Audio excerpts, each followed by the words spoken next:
What's on your sports radar screen these days, Billy? Walk me through it. What do you got for me? me? In general, or Yeah. what we're doing? Sorry, I didn't want to. No, in general.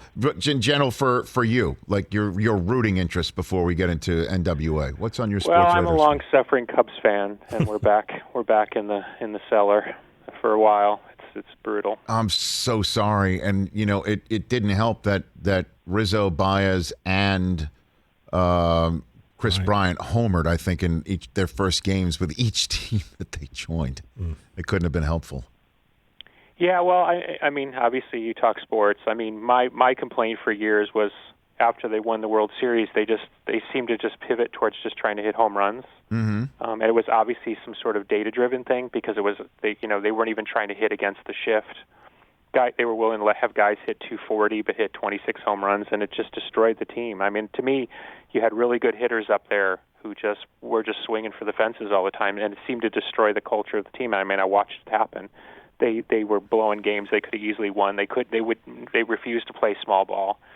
They ran Madden out of town as if it was his fault, and then they just continued it. So I don't know. That's my perspective as a fan watching it all sort of disintegrate in slow motion. By the way, that's a fantastic perspective. That's a very insightful perspective, Billy. I used to be the Cubs correspondent for a local radio station. So yeah? I did that for a couple of years. That was good fun. But I mean, I love the game, and but it's hard to watch. I mean, I'm speaking to anybody in general. I can't stand data analytics-driven baseball. It drives me absolutely insane. It's counterintuitive to the way the game is played.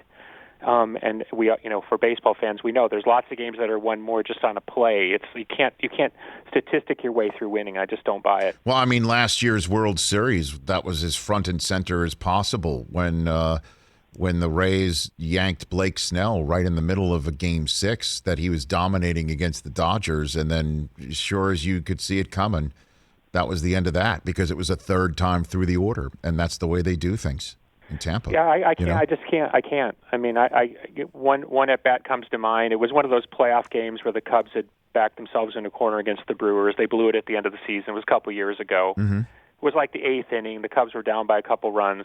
Here comes Kyle Schwarber, who is definitely capable of being a contact hitter. Comes up against the shift, and what's he trying to do in the eighth inning? Trying to swing for a home run. It's like all he had to do was just poke one down the third baseline. We got a guy on base, tying run coming up to the plate. No, he's swinging right towards the shift. You just want to lose your mind. Yeah, so I can't stand the shift, Billy. I'll be honest with you. I think it's making baseball worse. That I think that, and I understand that, managers should be able to, move people around as they see fit. But I don't know, man. I just find that, there was a Ted Williams shift, way back in the day. Mm-hmm. But to me, I just think that they should put a shortstop and third baseman must be on the left side of second base as you're looking out from home plate. And the second baseman and first baseman has to be on the right side and can't be any further out into the outfield than about 5 feet. You could make some sort of a line, imaginary line or something like that, and see how that works for a year.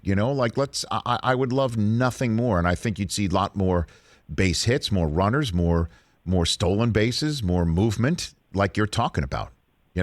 I would see that. Well, look, they what drives me insane is they keep trying to speed the game up, and I get that. There is a point when a game's too long. But what they try to do is they try to make baseball not baseball. And when you make it sort of not fun and it's no longer about skill and sort of playing the game, and you've just turned it into basically a living video game.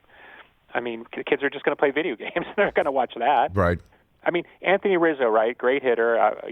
Watched him for many years with the Cubs. Mm-hmm. Last couple of years they put the shift on him. So he's a natural pull hitter. So what's he going to do? He's either going to hit a home run, a double, or into the shift. Those are his choices. Or he's got to become a completely different hitter. So somebody hands him a piece of paper and says, "Well, you're better off to hit in the shift." So he hits 230. I mean, who wants to watch that? Nobody. I agree with you. Is there any analytics in music? It's funny. Quick story. Sean Parker, who was one of the original Napster guys and went on to be one of the founders of Facebook. Mm-hmm. He pulled me aside one time at a party and he said, "I've developed this AI system that writes songs. It analyzes songs and can basically emulate hit songs." And then even recently, somebody had taken all the Nirvana songs, computer analyzed them, and did like the idealized Nirvana song, and they actually even had a band record it and release the song. Mm-hmm. And as I told Sean Park, and as I tell anybody who hears that, I just think that's the stupidest thing in the world. Because again, it's the X factor. It's like, trust me, the music business doesn't want weirdos like me. But they can't. You can't invent me in a test tube. Why do you think the music industry doesn't want a weirdo like you, Billy Corgan? What do you mean by that? Because look, every business is about margins and commoditization, right? And the music business is no different. Right. But if you look historically, who the biggest stars are in the music business, they tend to be outlying personalities. Michael Jackson, Jimi Hendrix, Kurt Cobain, James Hetfield, whatever. They tend to be slightly different. Maybe it's an ADD thing, maybe it's a brain chemistry problem. I don't know. But those are the people who tend to make the music that gets remembered. Mm-hmm. And they really want to try to machine build those. I mean, look, Spotify not too long ago actually signed a record label that produces machine-made music. And the reason they did it is so when you're on your treadmill doing, your spinning routine, your routine to day, keep your heart rate up. Mm-hmm. Some of those songs are machine generated by Spotify, so they can make the money because they don't want to have to pay artists. So I am mandated to ask, how did the song that was AI created do when it was released? Did it? You mean the Nirvana one? Yeah, sure. It was kind of weird because it kind of sounds like Nirvana. It's kind of familiar, but then you listen to this, like it doesn't make any sense because, a good song is like telling a story. So it's like it's like if you took all the best finishes of a movie and edited them all together. It doesn't make any sense, and that's what the fake Nirvana song sounded like. So then, obviously, just like the whole gut and feel that you were saying is should be relied upon in sports, certainly baseball. How do you rely on that as a songwriter, guitarist, singer, Billy Corgan? How do you rely on that? How do you rely on your intuition? Yeah, your gut and your feel about something like that. Listen, when I was a kid and I told people I wanted to be a musician, much less be a famous musician, everyone told me I was absolutely insane. Then when I became a famous musician, everyone still told me I was insane. I just been proven right. So, that sounds like a lyric, by the way. Thank you. You're welcome. The point as someone once told me, once you follow a delusion to the end of the rainbow and you're proven right, no one's ever going to tell you you're wrong again, no matter how crazy the delusion. So I make decisions all the time which make absolutely no sense to me, but they turn out to be lucrative, not necessarily in the financial sense, but in the emotional or musical sense.